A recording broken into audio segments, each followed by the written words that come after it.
బాధాకరం ఏంటంటే అండి, నిన్నటి రోజున మన ముఖ్యమంత్రి జగన్మోహన్ రెడ్డి గారి మీద దాడి చేయటం విచారిస్తూ ఉన్నాం. విచారించాలి, బాధపడాలి.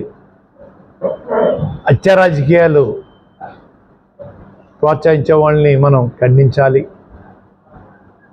కేవలం అధికారం కోసం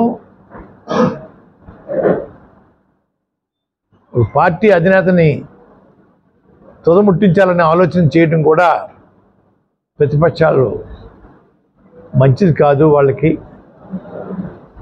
ఇదే సాంప్రదాయమా మీ గతంలో పాలనలో అడుగుతూ ఉన్నాను. ఇది మంచా? ఆలోచన చేయండి అయ్యా. ఏంటి హత్యా రాజకీయాలు, హత్యా ప్రయత్నాలు? ఎంతవరకు న్యాయం అండి? మనం ఎక్కడికి వెళ్తున్నాం అంటే ఒక మనిషి మీద ఒక మనిషి పోటీ చేయటం వరకు పద్ధతి, కానీ మన గెలుపు కోసం, రాజకీయ ఆకలి తీర్చుకోవడం కోసం ఎదురు మనిషిని తుదిముట్టించాలనే ఆలోచన చాలా సిగ్గుచేటు, బాధాకరం అండి. ఇటువంటి వాళ్ళని మనం క్షమించకూడదు. ఎవరన్నా కావచ్చు, క్షమించకూడదండి అయ్యా. ఏ రకంగా కూడా వాతావరణాన్ని కలుషితం చేయడం అన్నది ఏ రకంగా కూడా మంచిది కాదండి అయ్యా.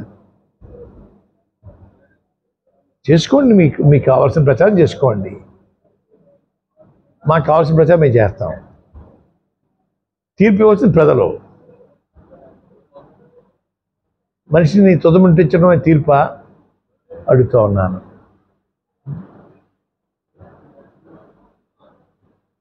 ప్రజలు కూడా ఆలోచించమని, ఈ రకమైన దాడులు చేయటం మంచిది కాదని ప్రజలందరినీ కూడా ముక్తకంఠంతో ఖండించమని నేను కోరుకుంటా ఉన్నాను.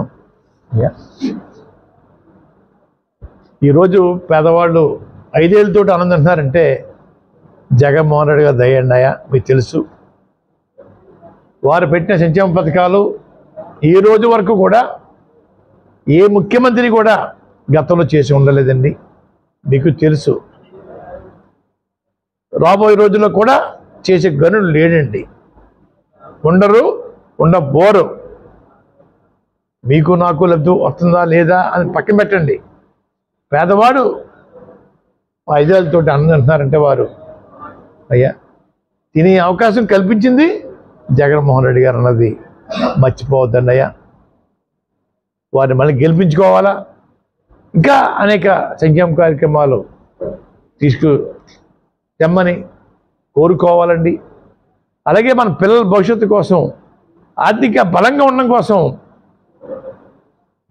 ప్రతి గ్రామంలోనూ చిన్న చిన్న పరిశ్రమలు ఏర్పాటు చేసుకోవడం కోసం యువతని ముందుకు పంపించాలి పెద్దలు. రోడ్డు మీద, రాంకోల్లోనూ, తూల్ మీద కౌలు చెప్పుకోవడం కాదండి. వారికి కూడా బాధ్యత అప్పచెప్పడం కోసం మన వంతు మనం పెద్దలు వాళ్ళకి ప్రోత్సాహం ఇవ్వాలండి. చిన్న చిన్న పరిశ్రమలను పెద్ద వద్దు, ఒక 5 లక్షలు లేదా 10 లక్షలు, దానికి కావాల్సిన సబ్సిడీలు ఉంటే సబ్సిడీ, లేదు లోనే కావాలంటే ఆ లోన్ల విషయంలో ఎమ్మెల్యే గారు, ఎంపీ గారుతో పాటు నేను కూడా మీకు అండగా ఉంటానండి. ముఖ్యమంత్రి గారు పదే వెళ్ళి బ్యాంకులకు ఫోన్ చేయించి మన రుణాలు వచ్చి ఏర్పాటు చేస్తానండి. మనం ఒక ప్రత్యేకత సాధించుకోవాలండి. రాష్ట్రంలో 175 నియోజకవర్గాల్లోనూ ముఖ్యమంత్రి గారి దృష్టిలో పిఠాపురం నెంబర్ 1గా ఉండాలని కోరుకుంటున్నారు. వారు పులివెందులు కాదండి, పులివెందుల 2వ స్థానం, మొదటి స్థానం మన పిఠాపురం. ఎందుచేతంటే హీరో గారిని తరివేస్తే మళ్ళా జీవితంలో సినిమా నటులు రాజకీయాలకు రారండి. రాకుండా చేయవలసిన బాధ్యత ప్రజలందరి మీద ఉందండి. ఎంచేతంటే అండి, వీళ్ళు షూటింగ్ల కోసం ఎమ్మెల్యే పదవి కావాలంట అర్జెంటుగా. ప్రజలు సేవ చేయడం కోసం కాదండి పదవులు, వాళ్ళు షూటింగ్లోకి వెళ్ళడం కోసం ఎమ్మెల్యే పదవి కావాలా. మనం నాశనం అయిపోవాలా. మాకు కష్టం వస్తే ఎవరు చెప్పుకోవాలా? హైదరాబాద్ చెప్పుకోవాలండి, షూటింగ్లో బెంగళూరు నుండి చెప్పుకోవాలా, షూటింగ్లో లండన్లో నుండి చెప్పుకోవాలా? ఎక్కడ చెప్పుకోవాలి? మనం స్థానికంగా ఉన్న వాళ్ళని మనం ఎన్నుకుంటే మాకు అందుబాటులో ఉంటారండి అయ్యా. వారి చేత పలు కార్యక్రమాలు చేయించుకోవాలండి అయ్యా. ప్రజల్లో చైతన్యం విపరీతంగా వచ్చింది. నాయకుల కన్నా ప్రజలు చాలా తెలివైన వాళ్ళండి.